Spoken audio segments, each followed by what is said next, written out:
Hello everyone, my name is Christian, welcome to my hobby blog. Today we are doing a really fun review. This is the final review of the Vinegar Syndrome January series. So we're almost done now. This was the last movie that I saw. I haven't seen this movie before.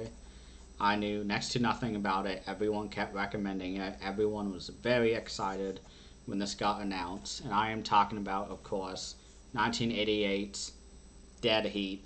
This movie was so awesome. I really, really enjoyed this one. Um, it was shocking to me. I was told this by Will. This was written uncredited by Shane Black, who, if you don't know, he wrote Predator, which is one of my favorite guilty pleasure movies. I definitely prefer Predator 2, honestly, but that was a passing thought I had while watching this movie, was how great of a double feature this would make with Predator. And I guess this was made after Predator, because this is 1988, and oh my gosh, this movie is so schlocky and campy. I loved it.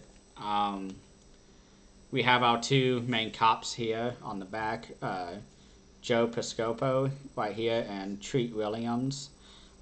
He plays Detective Mortis, who becomes the zombie cop. And this movie starts off with a store robbery, and it's, you know, your cheesy 80s action. And there's a lot of blood, a lot of chaos as the crooks are just tearing up the shop. And they,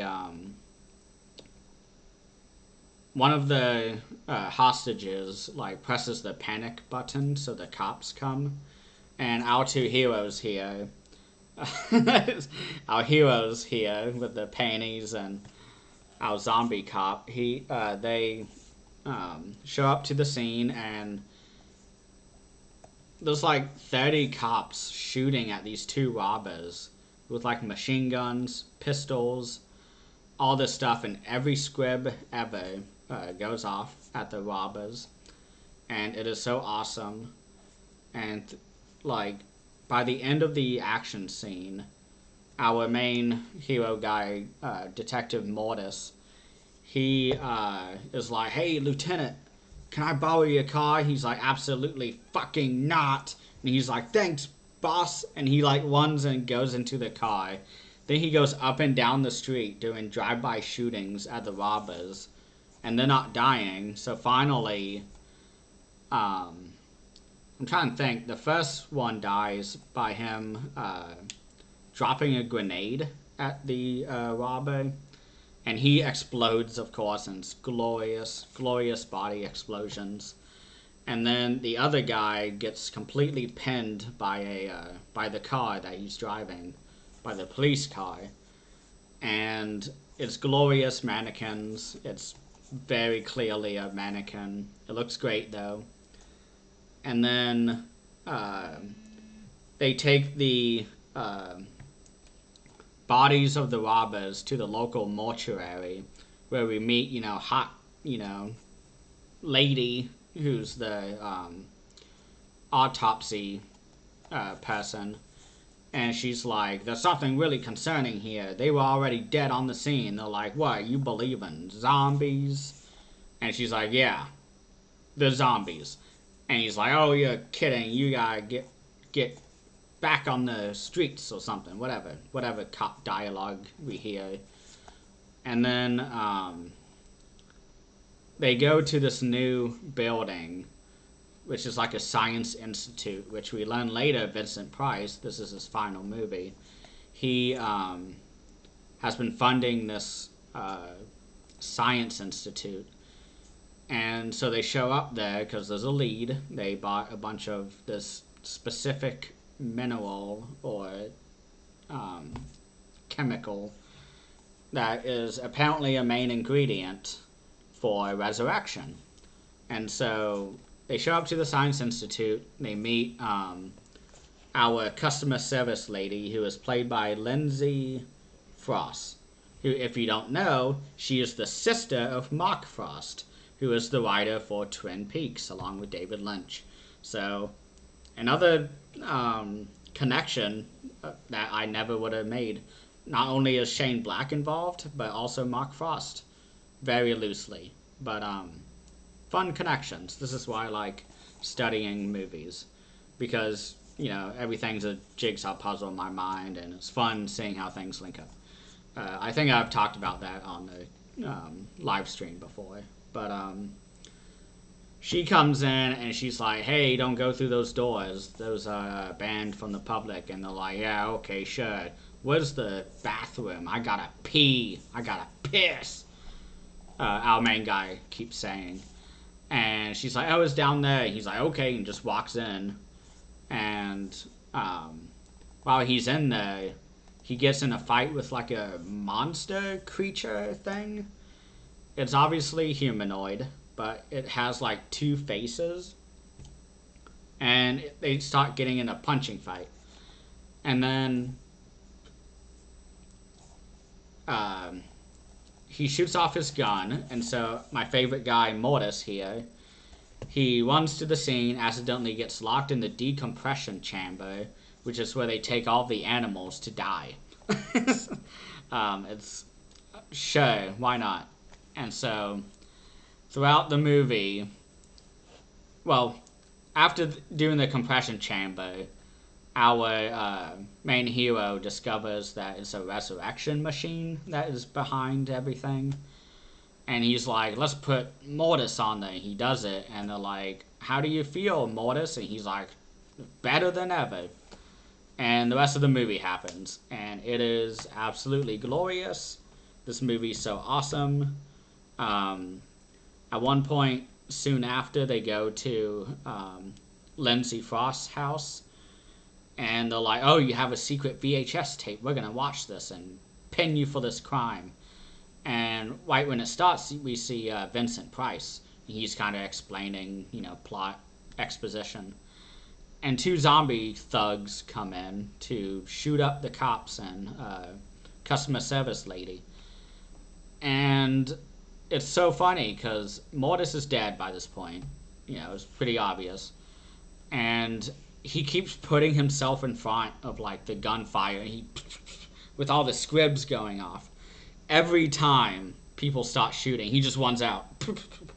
And it is so funny every single time. And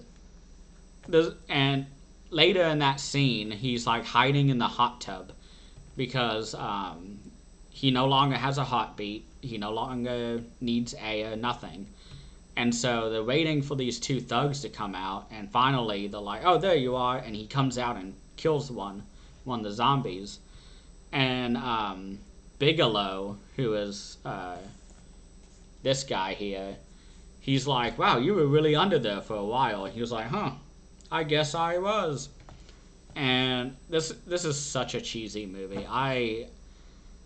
What a great way to end off this package, because everyone recommended this to me. Everybody loves this movie. Joe Bob Briggs did a whole episode on it, which I need to watch as soon as I can. But this movie, I see now why people recommend it and why people were freaking out that this came out, because this is such cheesy, goofy goodness throughout. And the gore effects are so disgusting. There's one scene in particular that I absolutely loved, where our cops and Lindsay Frost, all three of them go to hunt down one of the Chinatown people who is linked with the resurrection machine. And he's like, chopping up, animals or whatever, like dead animals for cooking. And at one point, they're like, "We need to question you. Come with us now." And he's like, "Fuck you." And he chops the guy's little police badge in half. And then he turns on a switch, and all of the animals in this butcher shop come alive. All the ducks start cracking. The pigs start squealing. There's a huge bowl in the walk-in freezer of this butcher shop, and it busts open the door, and it, takes its hoof and is like scratching the ground, then runs at our guy, and he tackles with the completely drained of blood and basically a skeleton at this point of this bull. And this movie is so fucking funny. Oh my god. Throughout this movie, there was so many laughs. Like, when I talk about cheesy action movies, this is what I'm talking about. This is what I love. Because there's no, like, nostalgia, I guess. Because the movie I'm thinking of that I'm directly contrasting this with is Commando Ninja. Where Commando Ninja is very much the same in terms of, buddy cop movie, of, 80s tropes and this, that, and the other. But this movie does it just so much better, in my opinion. So much funnier. The gore effects are disgusting. Towards the end of the movie, a body melts. I'm not going to say who it is or what the plot is, but watching that body melt was so disgusting. And it's still talking, and the jaws are moving, and it's, oh my gosh, so disgusting. The ending of the movie is absolutely bananas, because the mastermind behind all this project turned himself into a zombie already, and so he was dead and everything, and he's like, haha, you can't kill me, or whatever, and so they end up killing him anyways and put him under the not teleportation, but resurrection machine. And they're like, what happens if someone gets resurrected twice? Ends up that the entire body explodes in a shower of gore. And I don't know what happened to Vincent Price, because he's in that scene and he's yelling about something, save the machine, this, that, and the other. And I'm shocked he wasn't killed, but, like, in the movie. Because, like, he's, like, the mastermind of this entire, resurrection machine. He's not the one, like, doing all the crimes. He just kind of made it and developed the institute or whatever that researched how to do it. But, like, I really thought they were just going to, like, have a shootout with Vincent Price. And especially the fact that it's Vincent Price's last movie.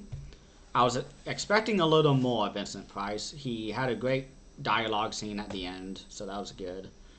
But, yeah, there wasn't really much Vincent Price. But it almost doesn't matter to me. He's in it just enough to where it's not like, why is his name on the billing? But, yeah, that is my reaction to Dead Heat. I loved this movie. I don't think it's a 5 out of 5, but it's like, it's right there at 5.